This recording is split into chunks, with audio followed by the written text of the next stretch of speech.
Nasceu, ele é diferente de todos os outros coelhinhos aqui do criatório. Ele tem uma pelagem muito linda. Bem ali, pessoal, debaixo do pé de maracujá do mato. É aquele dali, ó.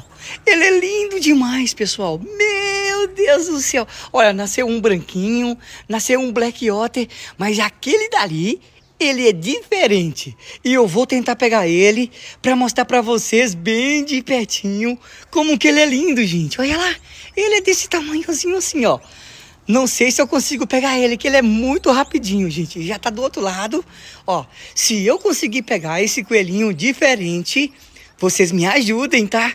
Vocês comentem com emoji de coelhinho. Inscreva no canal e deixa o like. Olha ele aqui, gente. Ele tá comendo, ó. Vamos pegar ele, vamos pegar. Não esqueça, se eu conseguir pegar, comente com emoji de coelhinho. Peguei, gente. Eu peguei ele. Olha que lindo, gente. Olha que lindo.